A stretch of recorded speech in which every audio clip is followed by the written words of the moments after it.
Hey guys, this week's video is dedicated to the complete recovery of Masha Bas Batsheva.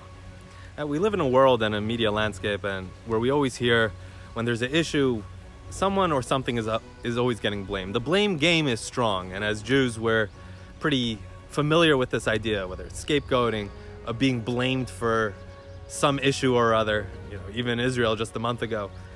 And it's pretty common, but it seems like it's getting worse in the world. Like the blame game is getting worse and worse. Nobody takes personal responsibility anymore. It's always someone or something, someone else's fault. Last week's Torah portion we had Parsha Balak, named after a huge anti-Semite, wanted to destroy the entire Jewish nation. This week's Torah portion is called Parsha Pinchas. It's named after the Jewish hero who stood up to his plan and stopped it. And for that, God rewarded him by making him part of the priesthood, by his family becoming part of the priests. But there's only a handful of Torah portions that are named after people, and to have two of them back to back, there's got to be a connection between them, right? Like, it's so rare. And when you look at it, it's almost like, well, Balak's evil plan is what gave Pinchas the opportunity to become the hero. So it's like evil brings to the peace. One is connected to the other. Now, this idea of maintaining morality standards, humanity, all of that, when you're surrounded by the opposite, it's very difficult. And research shows this. It's very hard to maintain high morals and high ethical and humanity when you're surrounded by a situation or people who are the exact opposite. You might maintain it for a while, but over time it gets weaker, and it's very difficult.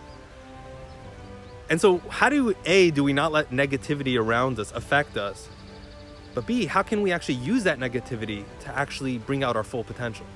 Like almost as a plus. And we can learn from how Pinchas did it, because Pinchas took Balak's evil opportunity and used that as his shot. He didn't blame anyone else. You see, when we blame other people for something, we're also outsourcing the solution. We're saying they caused the problem, they have to fix it. If Pinchas did that, he would say, oh, Balak caused the situation. This problem in the Jewish nation right now is Balak's fault. He has to fix it. He caused it, let him fix it. Not just let him fix it, I can't do anything about it. It's disempowering. We're giving away our power to do anything about it. When we blame somebody else, we're saying, I'm powerless to do anything. I'm the victim.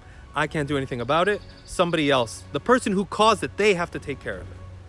They have to fix it. Pinchas didn't do that. He didn't whose fault? Who started this? Who caused this mess? No, there's a situation. He stood up and did what had to be done. And you might say, well, I'm no Pinchas. Well, you'd be forgiven for thinking, Pinchas maybe was a really brazen individual, maybe hot-headed. The Torah calls him a zealot.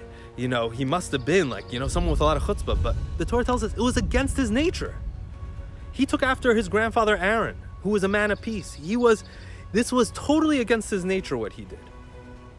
And he had to overcome his natural instincts and saw a situation and said, I have to do something about it. And so we all have this. We all have this ability when faced with this negativity to take the opportunity from the inside out. To say, it's somebody else's fault. Start with yourself, because when we start with ourselves, that has the biggest impact on those around us. Like the famous saying, you think globally, but act locally. That is what has the greatest impact. So when we're faced with or surrounded by negativity, let's not get into the blame game. Who caused this negativity? Who caused this situation?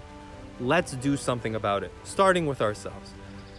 Use it to really bring out your full potential and really stand up like a hero like Pinchas, because we all have that capability. Shabbat Shalom.